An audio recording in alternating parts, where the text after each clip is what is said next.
We're excited to have our afternoon session kicked off with a panel called Crip Camp, which you'll see why it's called that in a moment, to really emphasize the importance of social and recreational and community engagement for people with developmental disabilities.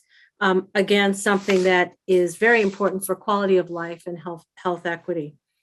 Moderating the panel today is Pat Hornbecker.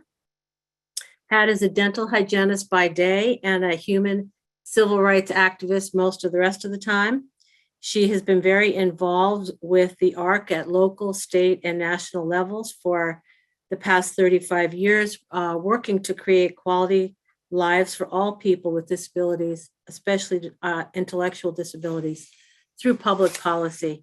Thank you, Pat, for being here today and moderating this very important panel. Thanks, Jerry. Hi, Lucy. Hi, everybody. I am the mother of Joseph, who is 41 years old and has Angelman syndrome. And he lives in his own apartment here in San Francisco with 24/7 supports from the ARC of San Francisco primarily. And he has participated in camps like this. This panel is really designed to help health professionals and service providers understand the value of a social rec program. Social rec programs are good for everyone, and it has often been underfunded or not funded at all for people with developmental disabilities. And so there are some other programs that have been privately funded, but I would like to emphasize the fact that as a service provider, as a health professional, you can participate in the IEP or IPP process and recommend these kinds of programs, because it is something that the powers that be in Sacramento need to understand are valued by our population. So the purpose of this panel is to demonstrate this, and we have 4 panelists. Our first panelist is Melissa Crisp Cooper, and she has a trailer she's going to show you of Crip Camp. Crip Camp was one of the first documentaries made about a camp for people with developmental disabilities, and back in the 60s, and it was earth-shattering at the time. And people are thrilled that started a whole movement to end up providing these kinds of camps all over the country. So, Melissa, I'm going to let you take it away with the trailer, and then she's going to give her experience with camps herself. What, you want me to tell them what happened? Well, 2 people got cramps and they're spreading. We were all very hyper about it. And I have to go shower some people. I'll see you later. I wanted to be part of the world, but I didn't see anyone like me in it. I hear about a summer camp for the handicapped run by hippies. Somebody said you probably don't smoke dope with the counselors, and I'm like, sign me up. Come to Camp Jeanette and find yourself. There I was in Woodstock. You wouldn't be picked to be on a team back home, but at Jeanette, you had to go up to bat. Even when we were that young, we helped empower each other. It was allowing us to recognize that the status quo is not what it needed to be. The world always wants us dead. We live with that reality. At the time, so many kids just like me were being sent to institutions. It was just a continual struggle. Most disabled people, like myself, are unable to use public transportation. We needed a civil rights law of our own. A rehabilitation program has been vetoed by the president because it was cost prohibitive. We decided we were going to have a demonstration. You get the call to action, to the barricades. A small army of the handicapped have occupied this building for the past 11 days. So many people from Camp Jeanette found their way into the building. The FBI cut off the phones. The deaf people went, we know what to do. That's how we communicated to the people outside the building. The Black Panther Party would bring a hot meal. We were like this. We are the strongest political force in this country. We will no longer allow the government to oppress disabled individuals. And And I would appreciate it if you would stop shaking your head in agreement when I don't think you understand what we are talking about. What we saw at that camp was that our lives could be better. If you don't demand what you believe in for yourself, you're not going to get it.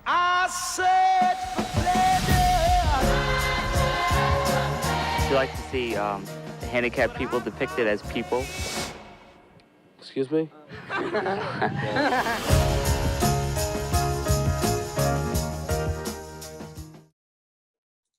Slide 1, Intro. As you can see from the trailer of the fabulous Crip Camp documentary, people with disabilities, just like their non-disabled peers, thrive when they have opportunities to connect with social groups, are challenged by physical and creative activities, spend time in nature, and are exposed to new ideas. I can tell you about my own summers at camp. I attended camp each summer between the ages of 9 to 15. Not only did these summer sessions offer my parents and grandparents respites from their caregiving responsibilities, they gave me an adventure to look forward to during my long school vacation. As a first-time camper, I remember being quite nervous waiting to board the bus. I was excited, but also a little scared about leaving my familiar environment and my family, the people who understood me and knew how to meet my needs. I spent that first summer away from home at a camp designed for people with disabilities. Once we arrived at Camp Pavica, I quickly fell in love with the activities like arts and crafts, swimming, and horseback riding. Most of all, I fell in love with the young, energetic counselors, who instead of seeing a kid with a disability, saw a kid who just wanted to have fun. A few years later, my older sister started working at Camp Joe Sherman, a Girl Scout camp in the San Jacinto Mountains of Southern California. I heard all her camp stories and knew I wanted to go. This camp was intended for scouts of all abilities. They paired scouts with disabilities and high school age scouts who had taken a disability awareness training. These teenage girls helped me with my basic activities of daily living, and they made sure I was fully integrated into all aspects of camp life. Slide 3, Opportunities 1. These summers taught me so much about how to interact with the world outside of my familiar home and school environments. I made friends with the non-disabled campers and counselors. Most of my school friends had disabilities, so at the time, this was a little outside of my comfort zone. These social interactions would help give me the self-confidence to navigate other types of relationships. The campers and counselors also saw that disability was just a part of life. Slide 4, Opportunities 2. I learned self-advocacy skills and how to ask for specific kinds of help, like how someone should set the brakes on my wheelchair or help me transfer into bed. I also learned to take risks and trust others. My counselors and aides discovered ways for me to participate in all kinds of wild activities that I never dreamed possible before those summers, from bouncing off the diving board in the arms of my sister and her friend to going rock climbing on someone's back. Those summers have a direct connection to my adventurous spirit as an adult. Slide 5, Ongoing Adventures. Today, I am happiest when I am going down a mountain on an adaptive sit ski, ziplining over the Rogue Valley in Oregon, doing a back bend in our accessible yoga class, immersed in a travel adventure, or riding the Whitewater Rapids. slide 6 to 8. Resources. Everyone with a disability needs opportunities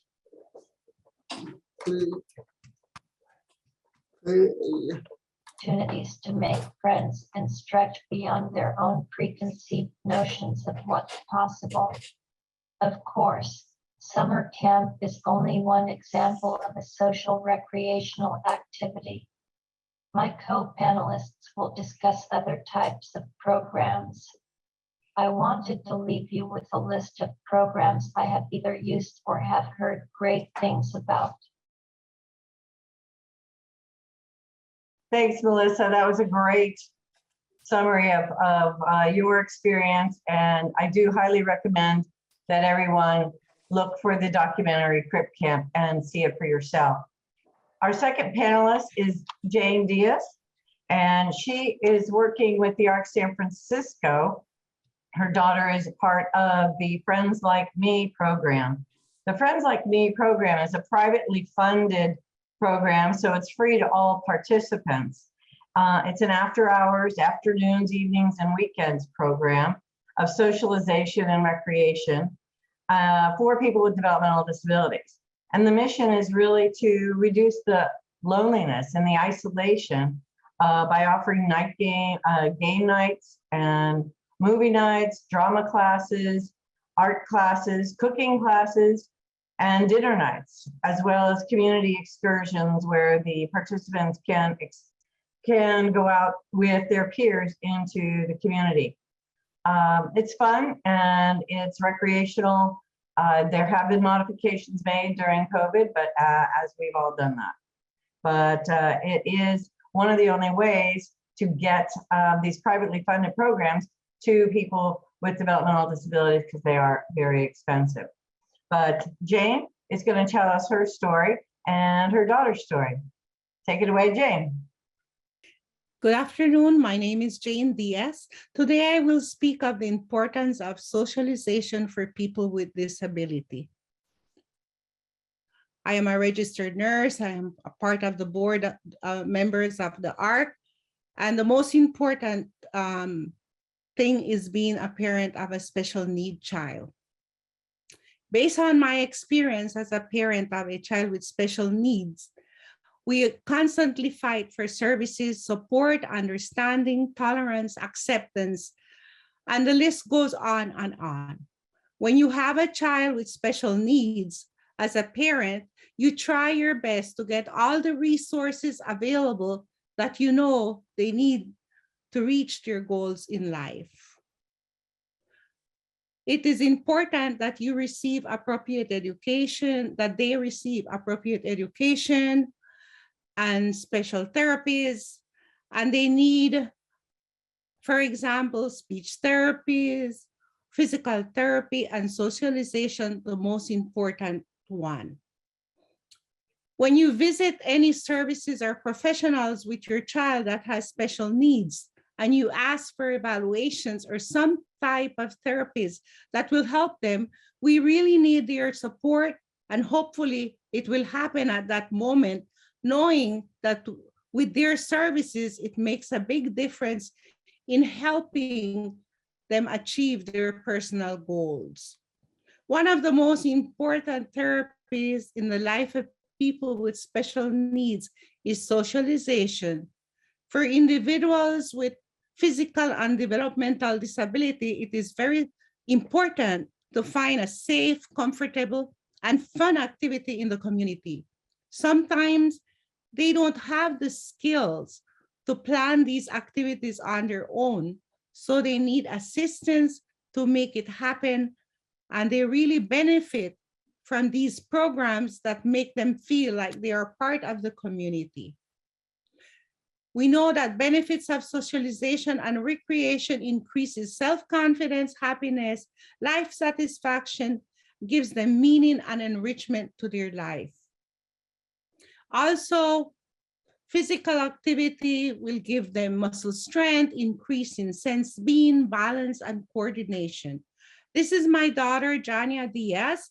We are very fortunate that she is a client of the program of the ARC. She loves all her activities that she is part of. One of the activity that she most like is karaoke. She has learned to use the microphone to look up her music, sing and dance, and it's a fun activity. At this moment, the ARC, because of the pandemic, is via Zoom, but she does have an opportunity once a week to go to the park with her staff from the ARC, and she enjoys playing ball with her. She attends the program, Friends and Me. Before the pandemic, they would go on field trip. This is a field trip in Angel Island, and you can see that she's with her friends, enjoying a lunch and feeling independent. The following slides are special moments of Jania's life. It is important for them to have friends and a special friends. She enjoys her time with her special friend. It makes her feel valuable. They care for each other, and that's important. Celebrations, especially Christmas celebration, is one of her special ones that she likes. She loves decorating the Christmas tree, gathering with the family, and helping me make the food that we eat. For her birthday, we took her to Disneyland, and she enjoyed the trip. She did fun things, new activities, and learned a lot about the world. Having a pet is very important. She has learned responsibility. She's caring and love. In their lives, it's very important they have families that support them. Jania loves Halloween. It's her birthday. She likes to put on special costumes, and to honor her, we also use costumes on that day. I hope this small presentation will raise awareness of the importance of people with special needs getting the resources they need to help them to achieve all their goals in life. It can be done. Sí se puede. And I will leave with these words. Parenthood is about raising and celebrating the child you have, not the child you thought you'd have. It's about understanding your child is exactly the person they're supposed to be. And if you're lucky, they might be the teacher who turns you into the person you're supposed to be. Thank you. Thanks, Jane. That was wonderful. I really appreciate your comments, and I hope everyone else does. Our next panelist is Heather Ostrow, and she is a participant in the Friends Like Me program and has her story to tell about that as well as another program. Hi, Heather. Join us. Hi, my name is Heather, and I want to talk about social recreation for adults with special needs.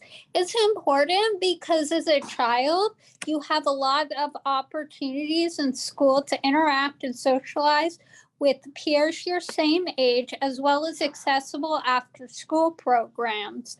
As an adult, that changes, and it can be hard as an adult with a disability to find appropriate social activities and friends. Two programs that have been very helpful for me are the ARC Friends Like Me program and the Shopping Club and House. The ARC Friends Like Me program is open to any adults in the SF and beyond who have a disability. They offer all kinds of activities like drama classes, holiday parties, dances, game nights, and cooking classes. Also, before COVID, we used to go on community activities once a month on Saturdays. This was a great opportunity for me to make friends and explore the city and learn the bus routes in a safe way. Friends Like Me has given me a place to socialize and make friends I would not otherwise have. I have also gotten very confident in cooking, more confident in cooking and better at it. And public speaking because of friends like me, cooking and drama classes. Another recreation program in SF that has been great in my life is Schuppen House and Social Club run by Jewish Family and Children's Services. Schuppen Social Club runs activities in person and on Zoom for developmentally disabled young adults in San Francisco and beyond. It has helped me make friends and given me opportunities to try new things and go places that I would not otherwise be able to do in an extremely supportive setting. Because of both of these programs, I have a job at the California Academy of Sciences that I love. I have my own apartment with support when I need it, and a community of peers to play games with and have dinner with once a week. And I feel very independent. Also, I have lots more friends than I did before. Thank you for listening to me speak, and the links for both of the programs are in the chat if you or someone you know wants to check them out. Thank you. Thanks, Heather. That was wonderful. All right, I gotta go. Okay. It was good to talk to you, everybody. All right. Thank you, Heather. So that's a personal experience that you can't duplicate. Our fourth panelist is David Dubinsky. He's the Executive Director of the Pomeroy Center. David, take it away. Hey, thank you very much. Good afternoon, everyone. As Pat let you know, I'm the Executive Director of the Pomeroy Center in San Francisco, and we're a multidisciplinary program serving mostly adults with developmental disabilities. We serve about 250 every day. And we operate under several different, what I would call payment codes. And our largest one is the Social Rec Code. And I'm going to get into that a little bit later, but I just wanted to show you a quick video from some of our participants about what camp means to them. I like the outdoors and I enjoy going out to the rafting and then camping. I like the outdoors to go there. Valerie, tell me a couple things you like about Camp Crim. I like swim, sailing, and hike. S'mores too downstairs too, and even close to the cabin where the swimming pool, where the dance place was. Nice. And my best favorite there was dancing. Nice. I like the food and the service. And what kind of activities do you like to do at camp? Sing on the campfire. Anything else? But that's it. Okay. Swimming, art, hiking. Nice. And anything else while you're there? And art. Nice. Travel is inclusive. The camp and overnight adventures may be the only time that our folks get a chance to have a vacation away from home and their daily program.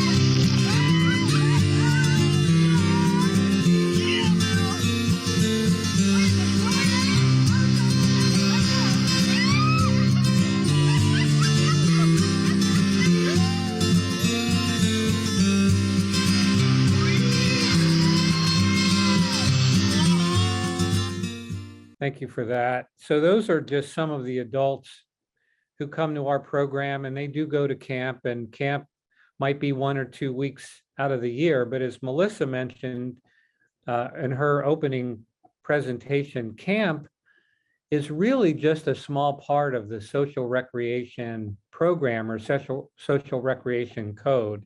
And even today, I walked around our center here and I saw people engaging in a ballet class. I saw people engaging in an art class. I saw people going on a field trip to go down to the zoo, and another group going to the Modern Museum of Art. So it's very important for adults with disabilities who are in programs like the Pomeroy Centers and the ARCs and many others around our state to have the ability to be in a program where social recreation is a focus. And it isn't always just about employment. I mean, social recreation is another type of service for adults with disabilities. It's very important to many people. It's a great choice for them and their families. And it gives them into the community, not only for camp, but in their everyday life.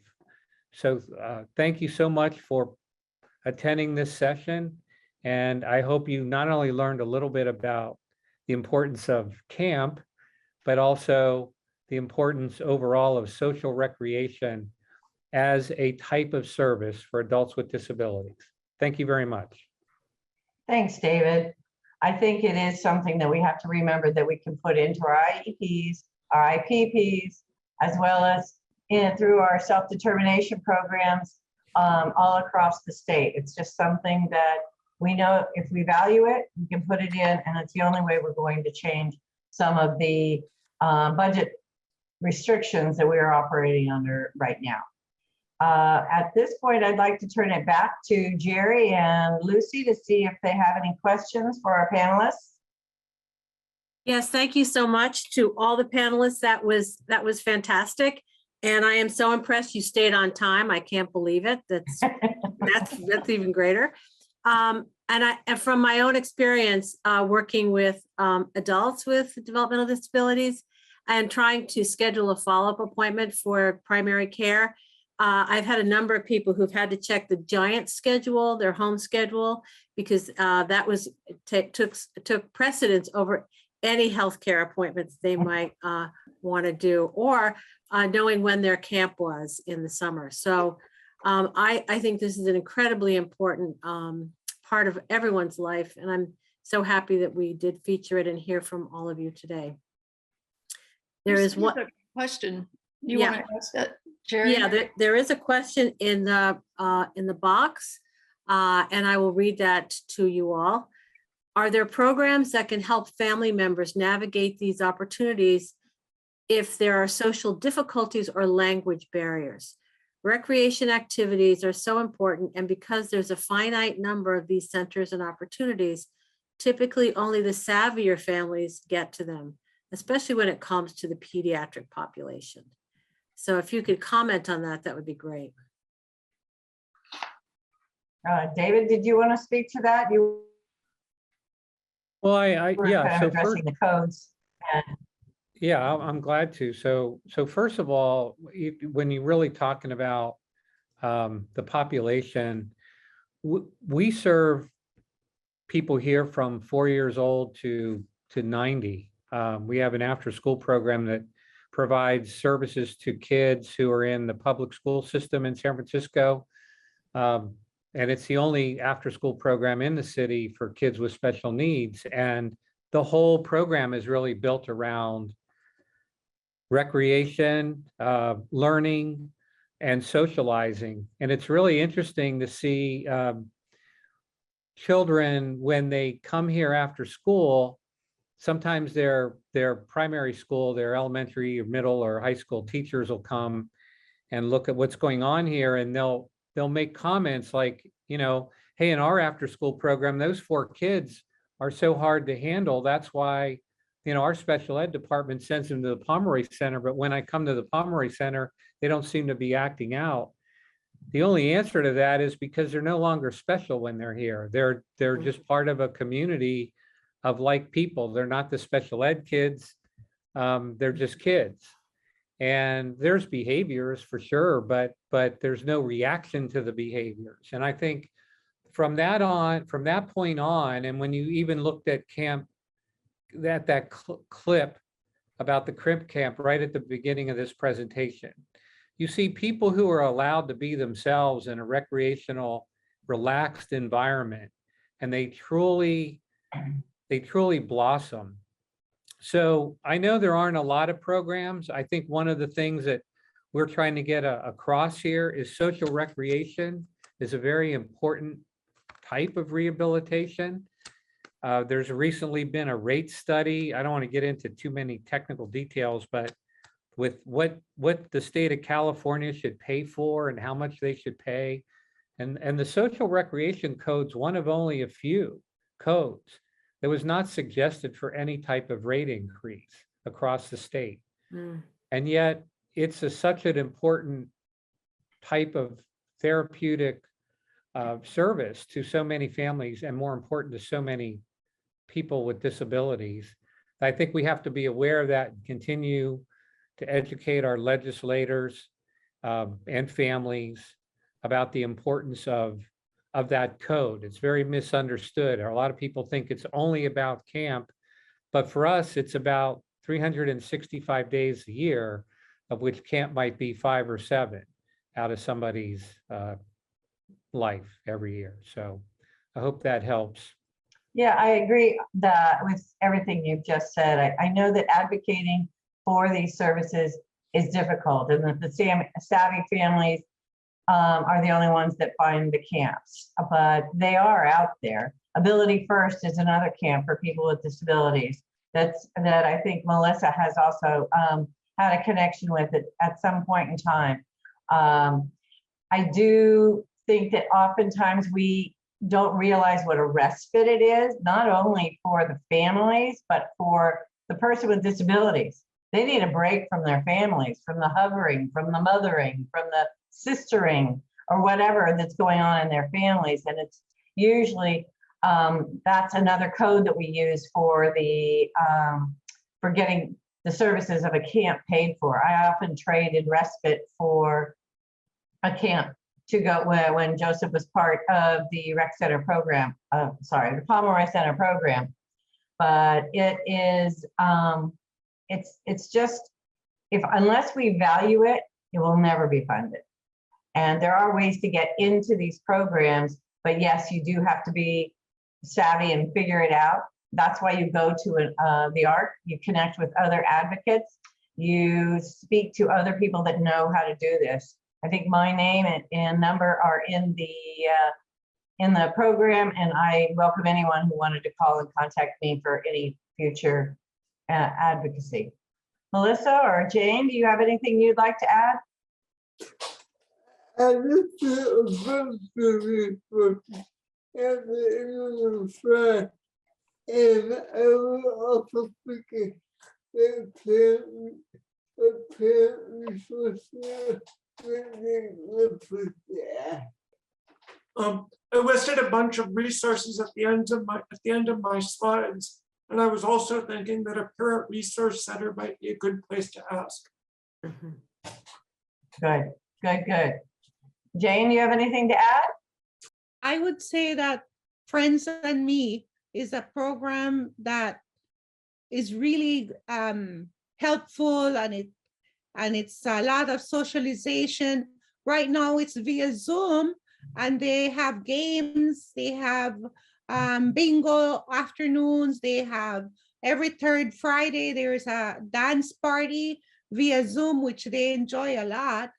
And you know, connecting with the ARC of San Francisco, that would be a way to see how they get into that program, Friends and Me. And you don't have to be a participant of the ARC of San Francisco. You don't have to be a part of the ARC to be a part of that program. Right. And they really, really enjoy it. It's just fabulous how they have learned to even pick up their virtual prize when they win bingo. They win a airplane, or they win a trip to Hawaii, and they just enjoy it. So I do recommend that program. Thank you. So since this is on Zoom, this is actually very interesting, because one of the questions is about people who live in more rural areas, if there's some way to access these programs? And is there any transportation provided if to more urban areas if they are only located in urban areas? So accessing by Zoom is actually one of the ways to actually bring this out more into a rural community. So that's actually fantastic. Is there a website? Does one go to the ARC website to? You could go to the ARC San Francisco website and go to their Friends Like Me program. Friends Like Me. Okay, great.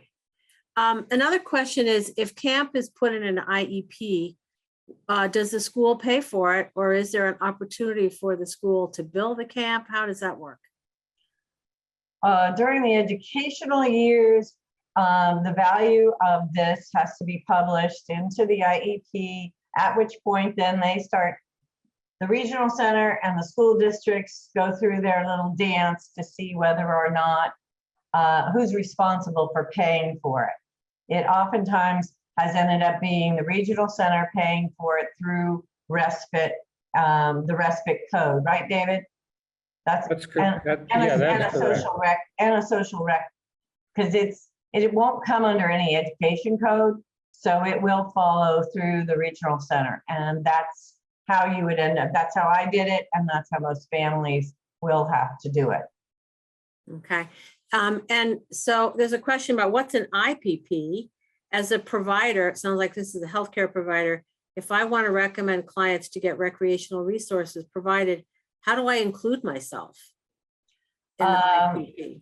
Well, if you want to be invited to the IPP, you just need to speak to your patient, your client, and say, let's have a conversation about this. And whenever your IPP is, which is usually within 30 days before that individual's birthday, because the funding stops on that cycle, then you start putting in the IPP. And the IPP is the individual program plan for adults after they've graduated out of the school system. Another idea is, if you as the healthcare provider cannot join, you could also send that recommendation to their service coordinator at the regional center and ask that it be included. Because sometimes it's very hard to coordinate all these schedules for people who are going to be at the IPP. So right. I've done that as well. Right. The participation can be at any level. Writing a letter, writing on your own letterhead, that's going to make a bigger difference. And otherwise, a lot of us are doing our IPPs via Zoom, but that's even hard to schedule for you as well. So a couple other interesting points. So John Takayama has raised a couple points. One is, many insurance programs have wellness programs. Accordingly, shouldn't we advocate for insurance programs to support and fund such programs for people with a disability? Yes, we should be advocating for that. Absolutely. It's actually a fantastic nothing more to say about that. I know that the suburban rural issue has been brought up with the lack of access that people may have for access to the Zoom wherever they are, whether it's broadband. AT&T has really been working very hard to expand that, and so has, and I know that with the different delivery systems in the rural areas and the disparity in service deliveries for people of color, the ARC of California has been distributing iPads for people who have no access. And so I know that I would look at the ARC of California, I would look at the regional center, because they also do have some of those, they can't fix the broadband, but they can fix the access to the iPads.